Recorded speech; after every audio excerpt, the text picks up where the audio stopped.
chance to talk, but I'm just going to do a little bit of a formal introduction for Stafford. Stafford is an alum of SU and the SUNY College of Forestry, and also of the Harvard Kennedy School. Sorry.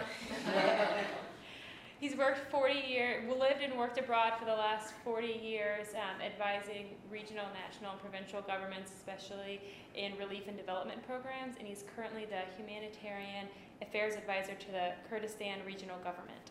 And with that, I'm going to turn the Thank you. Thank you. Could I know who you are? I'm Shreya. I'm from the NPL program, and I'm from Nepal. Namaste.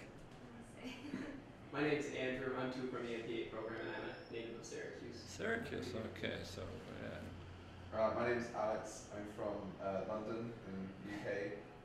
I'm on the MAIR program, and I've done some logistics work with the Royal Naval Reserve, which is what I was interested about in your environment. great. I'm Idris. I'm a Fulbright scholar from Tajikistan. Tajikistan. Yeah. Okay, very good. Okay, well, we've got, I guess, we're All possible. pretty much. Yeah, we got Asia. We don't have Africa today, but we've got that Europe and more Central Asia, like that. Great. I think 2 points I'd like to make. I've mostly served, obviously, solely served in the field, and I promote the field. I have been very successful at staying out of headquarters, even though I've been offered the opportunity. I do believe that being in the field level as much as possible, to me, it offers more satisfaction. It's really where the action really is. And it's when you operate at higher levels, which you will, given your education, your backgrounds,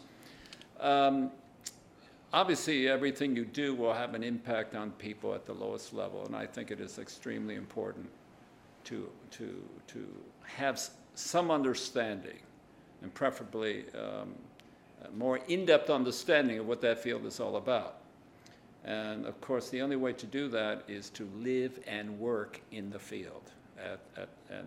Basically, one of the things I keep repeating is that to go as low as you can go for as long as you can afford. Especially when you're young and maybe you don't have all these encumbrances. So like the Peace Corps experience or a refugee relief experience, which throws you into cross-cultural situations where you're not so comfortable and it's not so structured, to me is extremely educational and extremely beneficial. And if you spend a couple years doing that, 2 or 3 or 4 years, I think that adds a lot. You have 1,000 years of life ahead of you, given your ages. And so why not spend a couple years? And I think it's important to do that in a culture which is radically different from your home culture. So now some of you, by coming to the United States, I mean, this course is part of that. I mean, you're learning to function, to live, to operate, but you are in an environment that is very cushioning. So to step out there with 2 feet, like jumping off a cliff, into a culture radically different from your own, I think is very, very important. I think it's very, very important for Americans, because we're very comfortable in our country, even if we go to California or if we go someplace, there's something you're just comfortable, you know how to function. People are different. But if you come to Hawaii, you have to learn. We act differently, we behave differently, we talk a little bit differently. It's nice. It's very, very nice. So do that. Come to Hawaii. It's not just about the sun and the perfect weather every day of the year, but it's also, we have a culture. And it's, we have a 2,000-year-old culture. Learn about another culture. Learn about the Polynesian culture. Through scholarship, through research, what is developing. If you're interested in cultures and civilizations, and you look at the primary civilizations in the world, which are Egypt, Mesopotamia, the Indus Valley, which is sort of your area, Mesoamerica, Inca South America, and China. You've got about 6 out there. Polynesian culture is developing into one of them through research. Mostly Tonga and Hawaii. These are, when we talk about primary civilizations, we're talking about civilizations that develop from within themselves. Endogenous development. They develop from within themselves. They develop their bureaucracies, their social structures, their style of life from within themselves. And so the Polynesian is another one. And how did people go from Asia, the migration through Polynesia?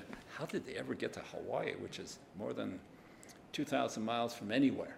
It's a great story. Anyway, that's one thing you can do when you go to Hawaii, is to investigate that, to ask questions about it, to visit the Bishop Museum, and and by the way, you can have a nice time outdoors. Hawaii, I don't want to talk too much about Hawaii, and I won't. But one thing is, look at 19th century history of Hawaii. Hawaii was an independent country, but there was a regime change by our fellow Americans in 1893. The monarchy was overthrown and annexed to the United States. Most Americans don't know this, and even more don't care. But it's a sore point amongst native Hawaiians. And 100 years later, in 1993, the American government apologized for the illegal takeover of the Kingdom of Hawaii. Congress passed it, the President signed it. It's a formal apology to the people of Hawaii for the illegal takeover. Stephen Kinzer, good journalist, was bureau chief in Moscow, wrote a book called Overthrow, Regime Change from Hawaii to Iraq. And he goes through the reasons and what's behind it. Mostly economic interests led to regime change. It wasn't oil in Hawaii, it was sugar. Okay. Anyway, the 19th century, what happened in the 19th century, we're still paying for it today. Not just Hawaii, I'm not just talking about Hawaii, but many people. Britain and France were gobbling up islands in the South Pacific, and America was moving west, gobbling up territory. And the Hawaiian king saw, he could see being small and weak and not, and we had American and British interests in Hawaii at the time. You could see it could be taken over. But all land belonged to the monarchy. All the land. And he learned somehow that Americans and Brits respected private land ownership. So in the mid-1800s, he instituted private land ownership, gave himself 1/3 of the land, gave the chiefs 1/3 of the land, and the government 1/3 of the land, broadly. So, sure enough, when America took it over, that meant if they took over the kingdom, all the land would belong to the American government. The American government could do with it what it's what. But because he created private land ownership, it kept a lot of land in Hawaiian hands. But a lot of Hawaiians sold that land. And that's how, anyway, it's a big issue. So that history, I'm just mentioning it because by studying a piece of that, of some history, it just doesn't happen by itself. There's other things going on in the world that led to that history being taken, happening, and then people write about it later. The British we had the Union Jack in our flag, and people think, what? I have fun with my British colleagues overseas. Hey, I carry a flag in my wallet, just a paper flag. I said, hey, you know what the flag is? And of course they don't know. You think, oh, it must be. No, it's not Australia. It's not New Zealand. They think it's some country. No, it's Hawaii. It's Hawaii. And why is that? Well, it's the Union Jack up in the corner, and there's 8 stripes for the red, white, and blue for the 8 main islands. But the Union Jack is there because some uppity Brit in 1843 landed, and he took over the islands. He pulled down the Hawaiian flag and ran up the Union Jack. It took many months to get back to London, and they were not amused. So they sent out an admiral to give the land back to the king. And that happened. Admiral Thomas, and there's a park in Honolulu called Thomas Square because he was honored. And the king, the motto of Hawaii, I know it in Hawaiian, but in English it is, the life of the land is perpetuated in righteousness. So that's the motto today, and that's what the king said when the British government gave the land back. Now, why did they do that? They could have kept it, and I think the Hawaiian monarchy was modeled on the British monarchy. Well, that's just the question. But anyway, that's an interesting piece of history. So when you get into the Polynesian culture, it was a culture that, a great wayfinding culture, navigational culture. They navigated across 1,000 miles of ocean by the stars, and that's fascinating. And in Hawaii, and other things fascinating are worth exploring in Hawaii. So that's where I was born. That's where and then I came here. My father was posted around here. I came to school here, and I went through my worst culture shock going from Hawaii to New York to Syracuse when I was 14. And then because of my Hawaii background, I had to go overseas. I had to get into other cultures because we grow up, everybody in Hawaii is a minority, belongs to a minority, nobody is majority. And, we're very, we're Japanese and Chinese and Hawaiian and Filipino and Portuguese and all that, because these are all the people who came in during the 1800s and early 1900s to work sugar, pretty much. It's all about sugar. And then, I went overseas after I graduated. I'll throw in a little stories. Of course, we were all susceptible to the draft. It was Vietnam War time. Because my father was in the military, I would have gone. But I really was interested in the Peace Corps, the whole concept of the American Peace Corps, to live and work in another culture, and to live in the village level. And that's what I did. I went to India. And that's a 2-year service. And I trained Peace Corps volunteers for a year. And then I stayed for another, I was 15 years in India and Bangladesh. And then that led to, I worked for CARE, and that led to Somalia for 3 years. At that time, in the early 1980s, Somalia was one of the safest places in the world. 2,000-mile coastline, great fishing. We were working on refugee relief, big refugee relief program, 700,000 refugees in 38 camps from the Agaden War.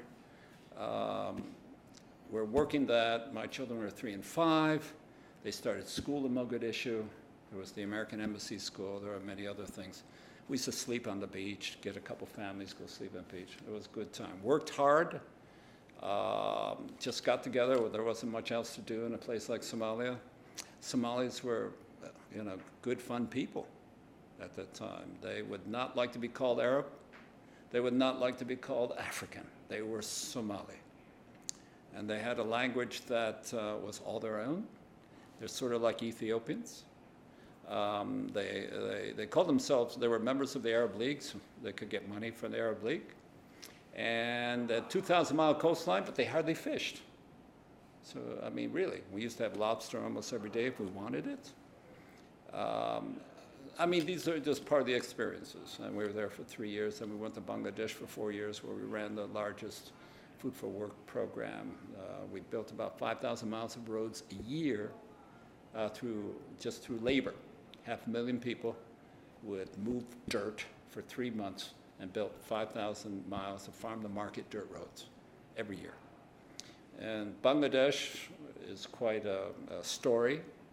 It's a country that has half the population of the United States in an area the size of Wisconsin. So you can imagine. And it's an Islamic country, a Muslim country. Like many places, great food, interesting, depth of culture. But it was, managing a very complex and a huge program. And that was our main program, the Food for Work. We had another program, which was maybe even more interesting, funded by the Canadian government. We had funding from 12 governments. Where if you do not maintain these roads after 3 years because of all the rain, you'd have to rebuild them. So we had another program for women. This is a Muslim country. So this this program, 60,000 women divided into 4,000 teams of 15 women each would actually maintain roads. And these women were widowed, abandoned, or divorced with a minimum of 3 dependents. You can't go any lower in a country like that. You can't go home. Of course, you can't go to your husband's parents, and you can't go home to your own parents. They don't have anything, and they wouldn't want to take care of you. So this was a way of putting some income into these women. And it was quite successful. Initially, we had men monitoring the program to make sure that, you know, there was no abuse and that everything was going smoothly as it should. There were systems and to deal with all that. Some of them, after a couple of years, they were so good they felt they could go off and get a job in the Middle East. And for some of them, their marriage prospects improved because they had a guaranteed income, and they were marriageable. So, you know, this is some of the things you deal with at the field level. That's Bangladesh, and then after that, from there, then I went to the Kennedy School, then I went to the UN. Few words about the UN, if you're interested in working for the UN. I'd say fine, but don't stay. 5 to 10 years max. The UN, its purpose, its structure, its rules, regulations, everything about it is honorable and correct and great, but its operational culture is defective. It's corrupt. How it functions and what it develops into, has developed into, you have too many people who are there because they cannot afford to go anyplace else. So there's a UN agency for everything. I know you don't know I mean, you know, you've heard of UNICEF and UNHCR, the High Commissioner for Refugees, and the World Food Program, and the Food and Agriculture Organization, and UNDP. There's many, many more.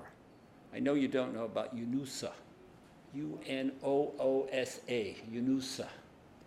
It's the UN Office for Outer Space Affairs. Oh, that's Yeah. lots of things going on. There's a UN agency for everything. And every UN agency has specialists, people like you. So You let's know. start from there.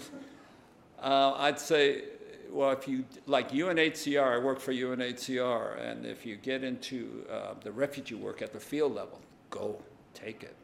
UNHCR is one of the better operational agencies. Many are not operational, they're more advisory.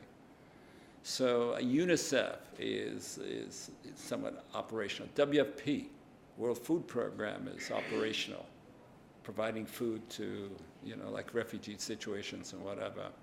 But when you get into higher levels, advisory programs like what's ICAO, the International Civil Aviation Organization, or ITU, the International Telecommunications Union, ILO, the International Labor Organization. You know, there's so many.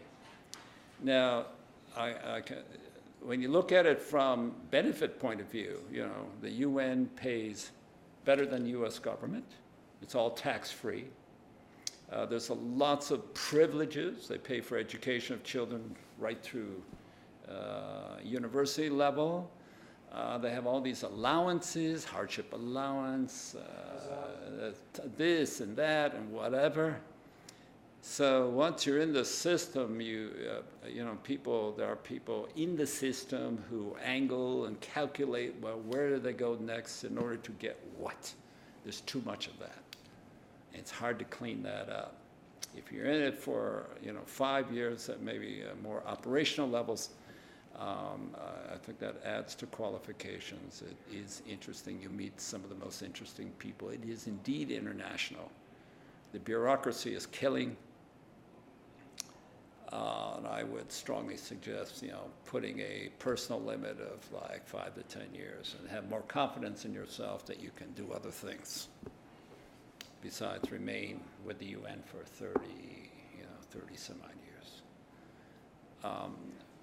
So to have that experience, yes, but as a step to something else until you, as you determine what is your theme, what is your thread that you want to weave throughout the rest of your life. That takes some doing. Your education alone will get you to many places. There's a lot of more opportunity out there, I think, than people think. There's a lot going on in the world. May not be in this country so much, and so obvious. But by going into an international situation, sometimes you can get into positions of higher responsibility much earlier than you would if you went into government here and worked as an intern and then did this and did that. Securing such positions may not be so easy. Some of it is based on contacts. And sometimes you may just have to jump in and say, I'll do, like refugee relief. Let me speak to that for a little bit. A refugee relief situation is a lot about creating order out of chaos. And a lot of that is, basic things like food, shelter, health and education services. A lot of that is like spreadsheet work, figuring out what the situation is all about. What people need, at least in those emergency type situations, pretty minimal. I mean, what's available, personal items, tents, blankets, in huge quantities. There's a lot of logistics work, figuring that out and making it happen, and not sitting at a desk someplace else just talking about it. And although you may be working at headquarters doing the fundraising and pumping stuff out there and getting personnel, but usually working at that level are some of the most inexperienced people. But there may be someone with more experience, obviously, in charge. If you can do that for a couple years, I think that's very, very valuable experience. Just jump into it and just do it. When you're in that kind of experience, you're going to meet people. I mean, these are, especially, suppose you were dealing with Syrian refugees at this time. You're going to meet people from all over the world, some very senior people who can be helpful in getting into someplace else, into an organization or some situation that is of interest to you. So these are opportunities. By jumping in with 2 feet into unfamiliar situations, offers opportunities to go into something else the next time. You're never going to be, by being in an international situation, you're never going to be in any place forever. You're going to be in that particular position for a couple years, and usually no more than 2 years. If you get to 3 years, it's maybe a bit too long. So in general, yeah, and if you're good, people are going to say, yeah, I want him, and it's just going to go like that. And then maybe you try and say, I like to work in that particular country, and after you get some experience that you can use as a tool, then you say, I'd like to work in a particular area of the world, or maybe even in a particular country, what's going on. And whether you have language capability or not, that initially that may not be so important in emergency situations. Emergency situations require people who just make things happen. That means getting in there, understanding what's going on, and organizing, and working with other people, and making the best of very limited facilities and services and logistics and availability of what is needed, and just working it, and being able to write and communicate. Security is an issue in many situations, of course. And it wasn't, in my earliest days, security was never, we never thought about security. Generally, humanitarian workers were almost immune, but that's not the case anymore. But I would caution you not to be dissuaded by the image of any place. I mean, as soon as I tell people I'm working in Iraq, people say, oh, no. There's many parts of Iraq that are very, very safe and secure. I work in the Kurdistan region, which is northern Iraq. It's with the Kurds. Any of you can move any place, day or night, alone, without security arrangements of any kind. We can argue it's safer than too many places in the United States. It's very safe. Women, too, can drive alone. You know, in the middle of the night, they would be very safe. There are checkpoints. Yeah, you come up and this and that. There was a woman who was working for a company, and after 3 months being stuck in the office, she just wanted to get out. She happened to be British. And she just wanted to go on her own. And of course, we even advised her, take a driver. Not only to drive for you, but someone who could interpret for you, someone who would know the way around. She said, no. I mean, she had a hard time. She couldn't, find somebody, and she just wanted to do it alone. We said it's okay, but I mean, and we agreed she'd be okay. She did. She drove all over for 8 days, got lost, called me on the phone. I said, and she just went to the nearest checkpoint, and they'd say, follow me. And it happened. She had a great time. So there are some parts of even Iraq that have been pretty safe. Now, we just had a bomb explosion a couple of days ago in Erbil, where I live. That's the first one since 2007. A couple of days ago, there were 14 in Baghdad alone. It's a whole different country where I am, in the north. Same country, but just a different part. People from Baghdad who come into the Kurdistan region, they have to go through checkpoints, and they're pretty good. And you talk about profiling. Here it's a dirty word, but there they just say, they'll say something to an Arab in Arabic. And if he doesn't pronounce his P correctly, then they'll ask him some more questions. So they have their ways of filtering, and they're obviously very successful at keeping security going. The Kurdistan region where I am is, since 2003, since the invasion, of course the Kurds are very pro-American, unlike most of the Middle East.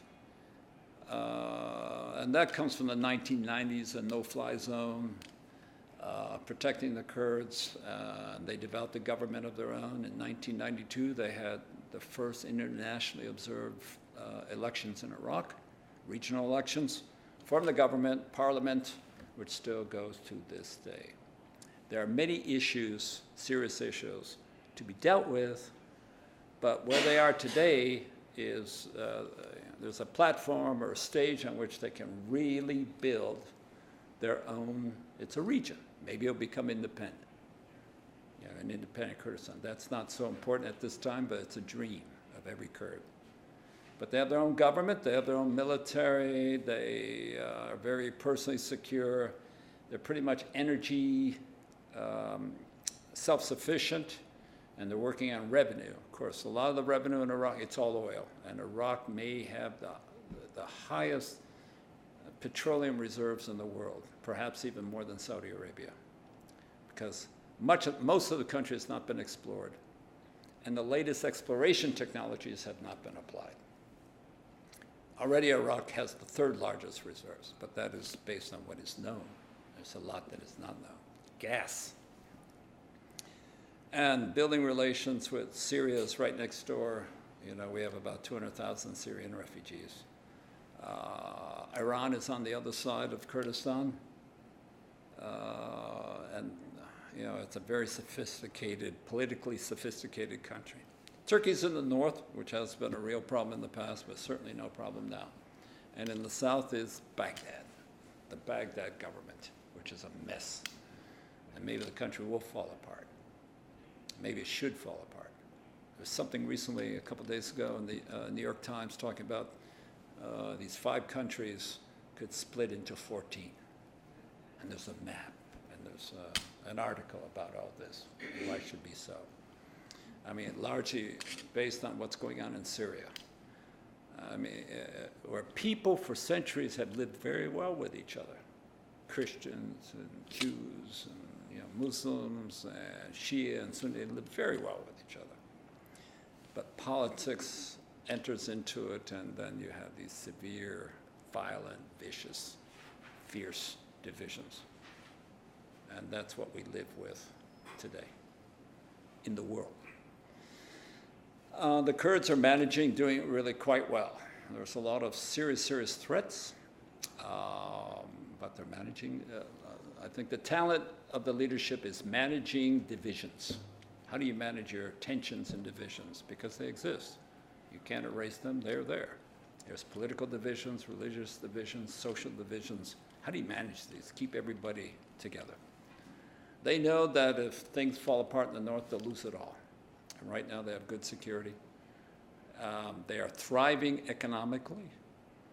I mean, half the population, 5 million people, half the population's under 20 years of age. 1.5 million are in K-12 classes, so it's young. Education is the biggest industry by far. It can produce a lot, but it imports everything, almost everything. We have everything modern. Because they did not have some technologies, it means you jump into the latest technologies sooner and in a bigger way. In this country, it's more difficult to do that because you have these old technologies that people have invested in that hard to give up. If you want to jump into the fastest internet service here, you got to get rid of some of this other stuff and do a lot of replacement. In Kurdistan, for instance, fiber optic, right away.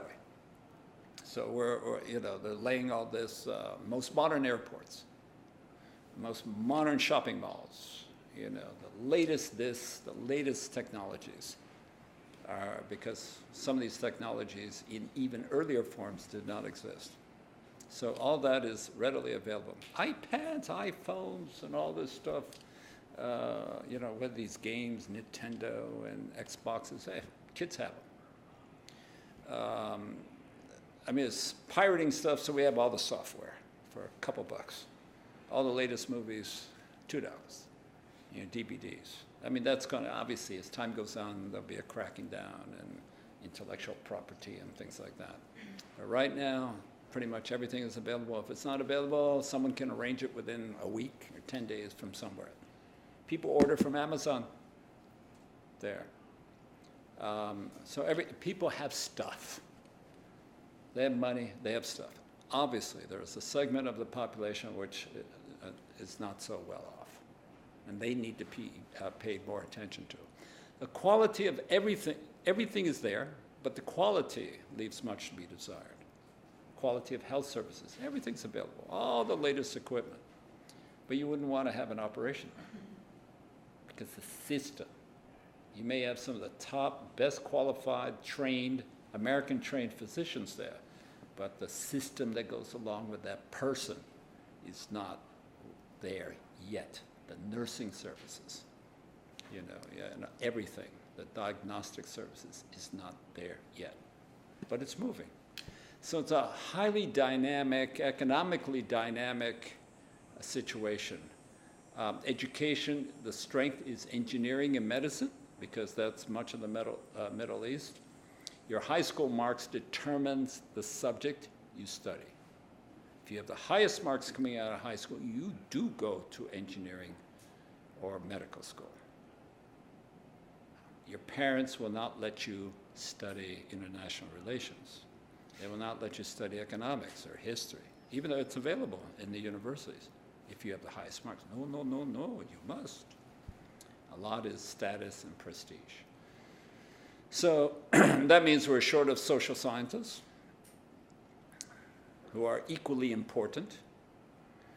The Kurdistan regional government invests $100 million a year into master's and PhD degrees at foreign universities.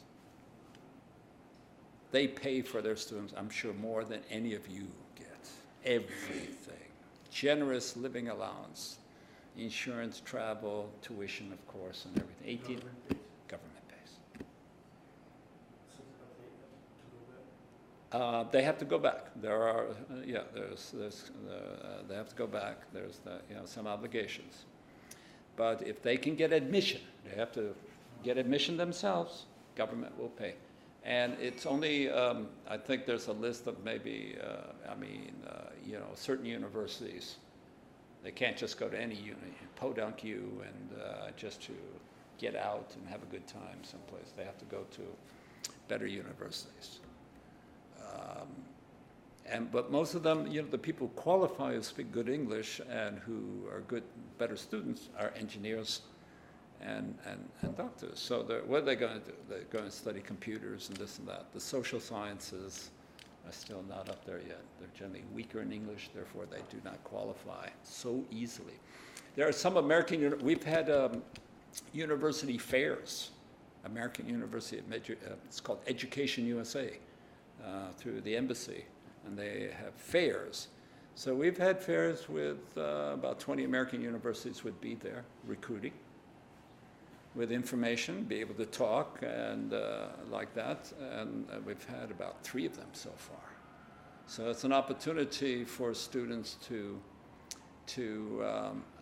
talk about getting an American education. And some of them, and they're okay universities, they will offer conditional admission right there.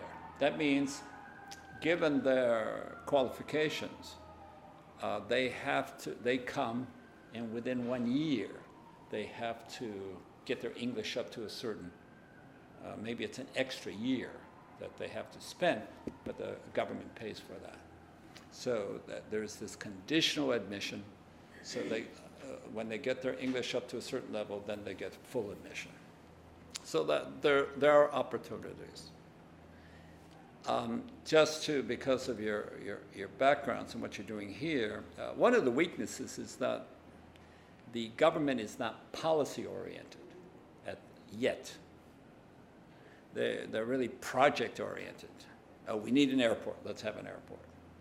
Without doing all the analysis, maybe on transportation policy, doing a policy analysis on what you want to do with transportation and what kinds of transportation, what's the impact that of it having certain transportation facilities and services, and how to plan all that out. That's very weak, that sort of thing. But they're so far behind. They need almost everything: power plants, water treatment systems, more schools, more everything, that they're just going into this now. I mean, it's been frustrating for some of us saying, let's do some thinking and planning and analyzing before you do anything. But they have been so fast in doing stuff and signing contracts. What can you do? Do it, make your mistakes, and then spend more money to correct it. And they can afford to do that. Where's the money coming from? Oil.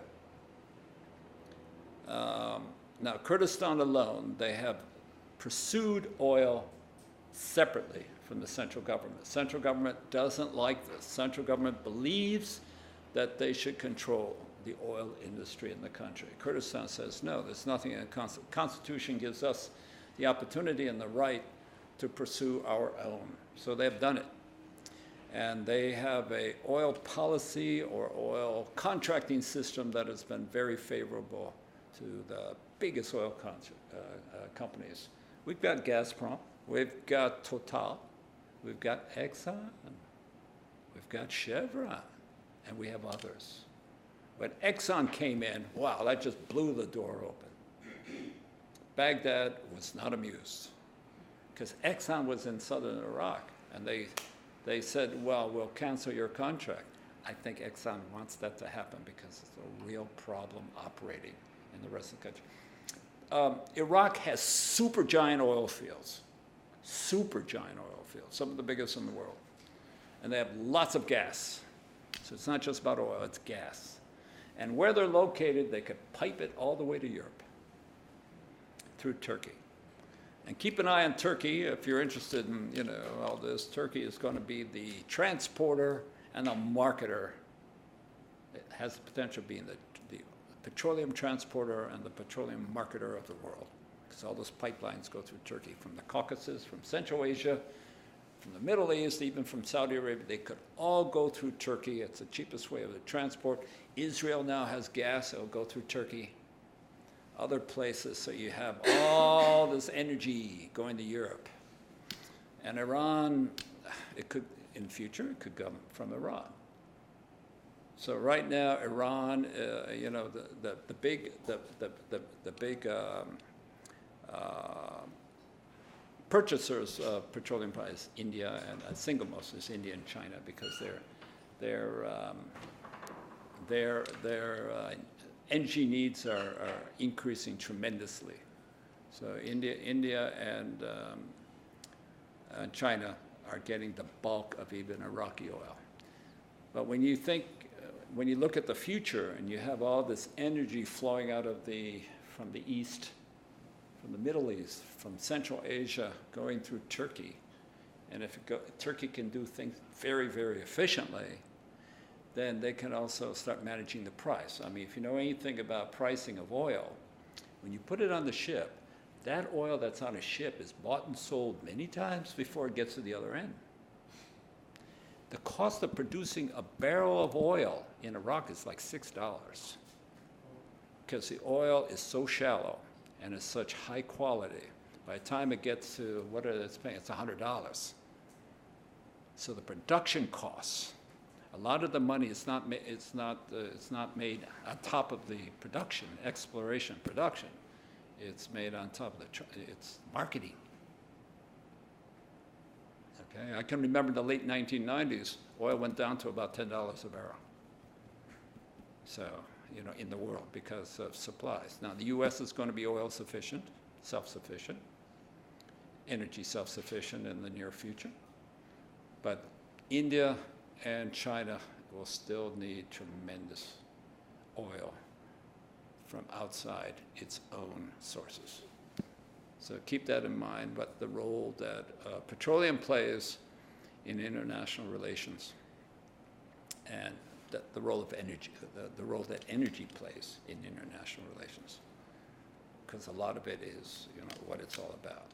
And the Middle East is obvious. You have these fantastic wealth generating a lot of the issues and problems that we face in the Middle East, you know, by governments which are essentially undemocratic. So,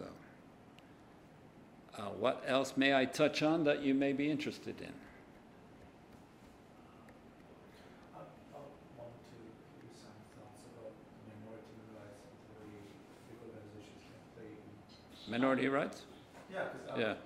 the way I'm interested, I'm from eastern Tajikistan, from the Pamir Mountains, and we are considered to be minorities. We're 2.5% of the population. You're Tajik? I'm Tajik, Okay. I'm from eastern Tajikistan. Okay. And we are totally different.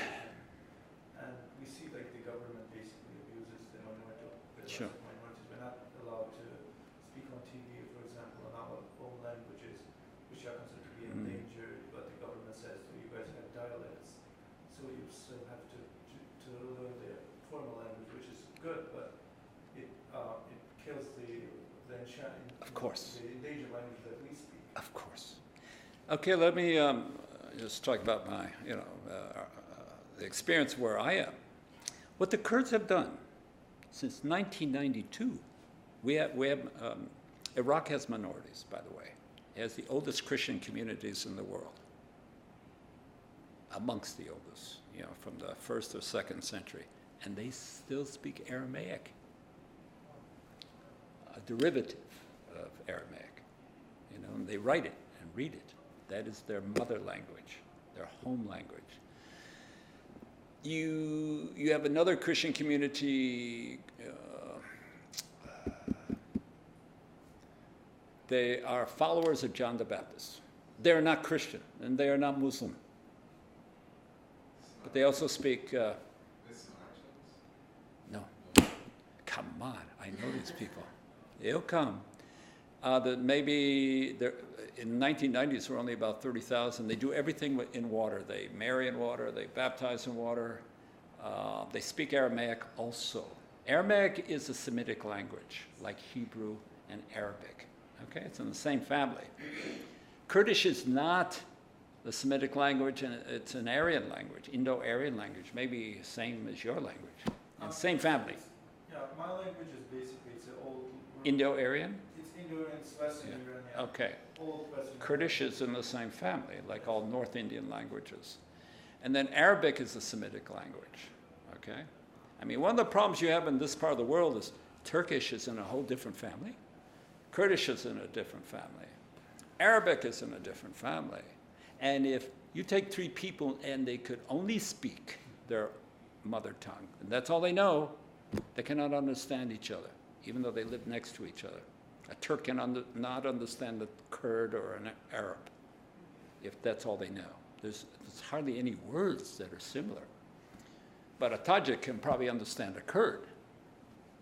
You know, at least some words, and they can communicate more so than a Kurd with a Turk right next door to each other. What the Kurds have done, for whatever reason, these are things that would be interesting if they would, the social scientists would study and investigate. Why do people do some of the things they do? What the Kurds did, from the time that they formed their government in '92, a regional government, which was, which Baghdad obviously did not agree with. All the minorities in Kurdistan were allowed, of course, to speak their own language. Not only that, but they were allowed to have their own schools in their language, which were fully funded by the government. So there are Aramaic language schools. Now, they also have to teach Kurdish, because that's the language of the area. But we have 2 Armenian villages. So there's Armenian schools. There are Arab schools. And there are Turkmen schools. Turkmen also central. So there are Turkmen schools because there's quite a bit of Turkmen in Iraq. No place else in Iraq has this been done. This was done since '92. So also, Parliament, I think it was 107 members at that time. 7 members were for minorities, reserved. This time, the latest parliamentary elections were a couple of weeks ago. 11, there's 111 members in the regional parliament. 11 members represent the minorities. And those minorities, that's disproportionate to the numbers. The numbers are small. So they have a disproportionately higher representation in parliament. And they are also, I mean, it's the way it is. And I think it is the way it is in Iraq in general. There's no problem with minorities. I mean, really, even in Baghdad, when I worked in Baghdad in the 1990s, Christians, Shia, Sunni, everybody worked together. It's a different story now since 2003, because you have certain elements, more like the Wahhabi Salafi element out of Saudi Arabia, which is so puritanical and narrow-minded that they're killing Christians. And we also have another religion called Yazidi, which is even older than Islam. And we probably have some Zoroastrians around someplace too, although they must be very, very few. And there's some minor, they're all fine, they're cool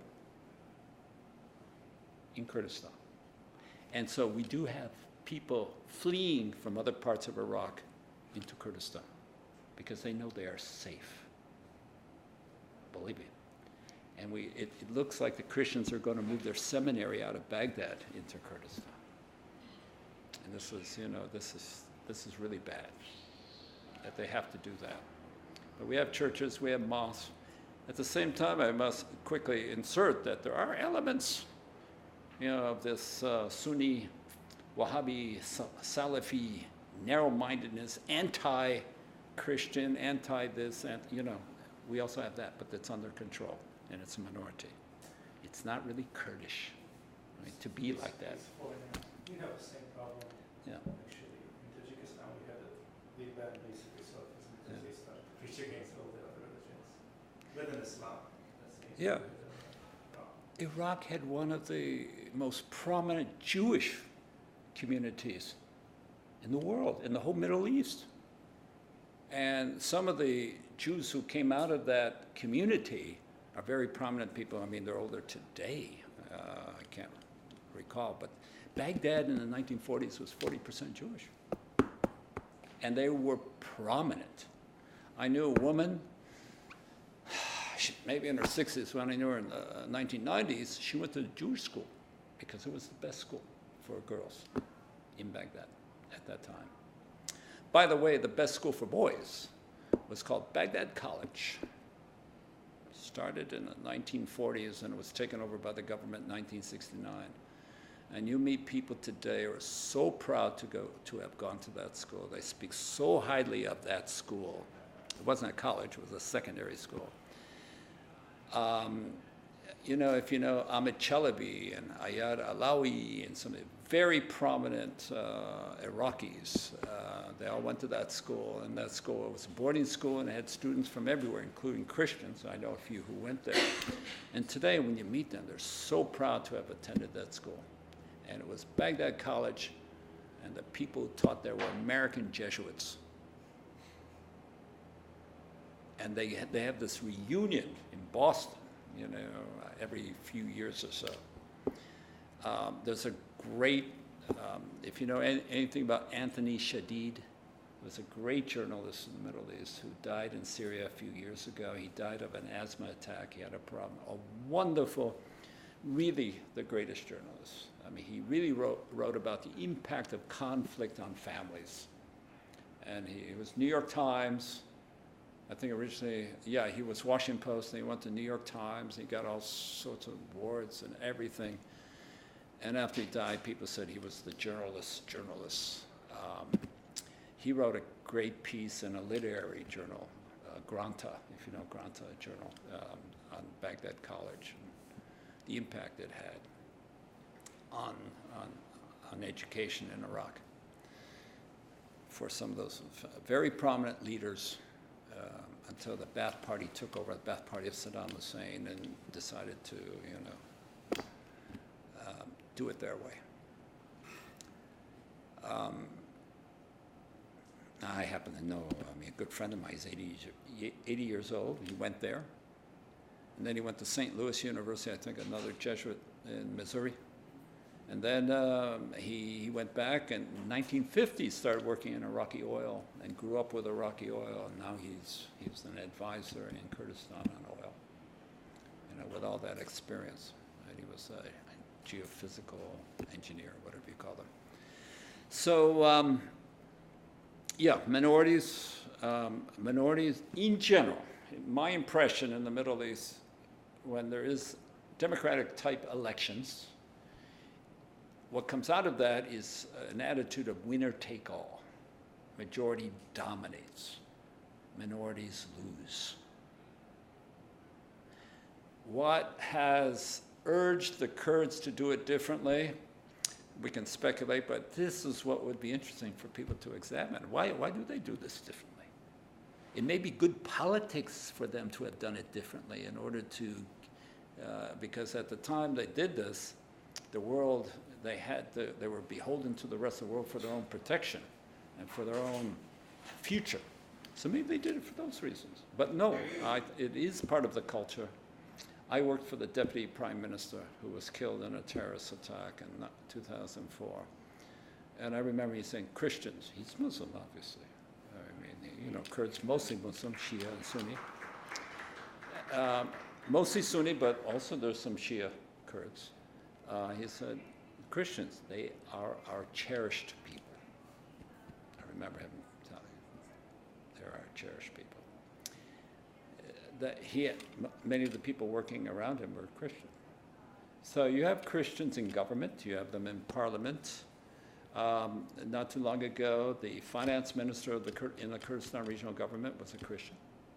So it happens, and it's no big deal, and there's no problem with that. But minorities in too much, I mean, the rest of Iraq are suffering deeply. And because the Shia, and it's not just Shia, it's the party or the people who became the majority, certain elements amongst them are taking advantage of the situation and blowing up churches, and as is happening in Egypt at the moment. So minorities do suffer, and the Christians in the Middle East, they're emigrating. They don't see a future, especially the young. The young do not see a future. The older people their parents are staying because, they see, my life is over. I will stay here and die here.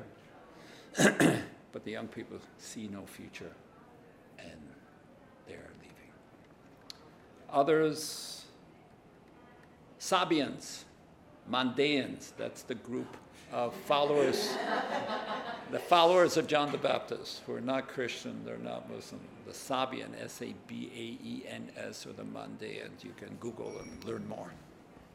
I had a quick question. Sheree and I were looking at this earlier, and we were thinking how we really, any of these opportunities would be a very interesting position. And then you were chatting about, however, you would encourage almost like a high turnover rate at the UN, like only a couple of years. I was wondering if you think this high turnover rate attributes to kind of the mismanagement that you saw, and if constantly, the frustrating thing for me would be constantly almost starting over. I understand each of these. You mean you as a person starting over? Yeah, but I understand each of these experiences have been incredibly valuable for your next one. Right, obviously. right. But giving up the experiences, not necessarily giving up the experiences, but giving up the intimate knowledge that you have of that. Right. That experience, that job, and then jumping into another one. Right. Personally, for me, I think would almost be doing a discredit to the place that I would be. Because I think as you get more comfortable somewhere, you can be more helpful to the people there. I just wondering what your thoughts are on that. If maybe the UN, you hit a point after 5 years, and okay, that's as much as you really can do. Yeah. No. Really, thank you for bringing that up, because I can really speak to that. Okay? Because I had the same thing. I didn't like moving so much because, when I was with CARE is one of the greatest NGOs. I don't know about it today, but certainly it was during my time. It was quite large. We had good funding. We did things in a very business-like way. We were hard on accountability, very hard. And there were some great people with CARE. Now, I went through exactly what you're talking about. Because if you're good, and they see, oh, this guy's good, and you got a situation over here, they want you. I had a hard time, I think my first assignment was 12 months. I didn't want to move. Same feeling. I just got here, doing good. And it takes you time to get into a place, especially in a cross-cultural situation. It takes you time to get the ropes and feeling, okay? And then next time was 15 months. Same thing happened. Didn't want to go. But I was working for an organization. It's like in the military, you go. Or, you're going to have problems. First of all, you can't stay forever. 12, 15, 18 months. And then I think just shy of 2 years, and then a little bit more than 2. Every time it got longer. And I really, Somalia was 3 years. That was fine. And then I got to Bangladesh, and I got 4 years. I said, that's good. That's when I decided after 21 years, I need a break. And that's when I went to that other school. Okay? That's great, you can call that a break. Well, it was. Well, break, reorient, a junction point. I had all this, I thought, great experience. And when I interviewed for that, they thought, they could see what I bring to the school. And they wanted that, so I could, So I did that, and that was a one-year program, mid-career, public administration. It was great. I had a family, so we all had a pretty good experience. Very intense. And then I really, didn't want to go back into that short-term stuff where you keep moving before you really, you feel you haven't done much. So I tried to get into a longer-term thing with U.S. government in Jakarta because they had a good high school. My children are going to high school. This is one thing you got to think about when you have children, schooling. And then this was in Jakarta. It was cooking. Then it went to the back burner when the '91 war came along. I'm sitting in Hawaii watching all the people fight over food. That's my experience. I called up somebody in UNHCR, can I help? For a few months. I was in the mountains of Turkey within 10 days. You know, for 3 months. 3 months became 15. And I've been in Iraq ever since, 22 years. But largely it's because of this, because I don't want to start up again. Startup costs. I don't want to pay those startup costs anymore. Of course, being older, and I could afford, my family was going into high school, so that's how we wound up back in Hawaii. My family has never lived in Hawaii, you know. So because there was a good boarding school there. And that's how in 1990, we went back there after the Kennedy School. But those startup costs, you pay. And you pay in various ways, exactly like you say. It takes you time to get comfortable in a culture to the point where you feel you're making a contribution, where you feel you're effective. And then what happens, if you're good, people are going to see that. And they're going to jerk you out or make you an offer. And then you're going to weigh, well, yeah, that's more important. That's higher emergency. It's, they need you. You can make a difference. It might be a bit of a threat. Well, if you don't go, you know, it depends who you're working for. You got to make that choice. But I agree. In the beginning, I mean, because this kind of field work is so intense, what happens is like you dig yourself into a hole. Then you get out. The only way to get out of that hole is go someplace else to a new assignment, a new position. But all the time, when you look at career-wise, those new positions have been higher responsibility, higher levels, higher rank, and maybe more money and all that, which wasn't all that important, but it, you know, it means something. So maybe you got to think about saying, okay, I'll do this. I'll bounce around for 10 years. Put a limit. The thing about the UN, though, it's just so entrenched. If you think you can make a difference from within the organization by sticking with it, there are people who say, I don't want to be a regular staff member, I'll just work on contract. So they have that option. You know, it's maybe more threatening because at the end of the contract, maybe there's nothing for you, or maybe there is. But if you're good, there always is, usually. I went to, I didn't want to move. But within Iraq, I worked for 3 different agencies, UN agencies, and I stayed there 8 years with the UN. I didn't want to leave. I declared that was my last post. And I would leave Iraq, even today I say, I leave when I don't feel I'm making any contribution, and when they feel I'm not being useful. So it's a mutual thing you got. It's a relationship thing. Now, situations evolve, always. But also, if you're working for some organization, bureaucracy, now if you're working for like a World Bank or something like that, they're pretty bureaucratic and structured, and they say you're going to be there for 2 years or 3 years, or this is a 3-year assignment. They try to, what I'm talking about, this other thing is more emergency, intense. We really got to get out there to do something. More operational, which I think is exciting. And my family was always with me until I went to Iraq. In '91, it was a non-family duty station, but my children were going into high school. So, you got a trade-off there. So, of course, I'm from Hawaii and had a house. Well, I have family, so that worked out. When we look back, it worked out very well. So, having a family and schooling and these sort of factors, you have to obviously take into consideration. But this thing about, usually that's why I say try and get 3 years. Maybe after 3 years, you're going to feel, it takes kind of 1 year to get in, 1 year to do something, and 1 year to get out. You're not going to stay in any place forever.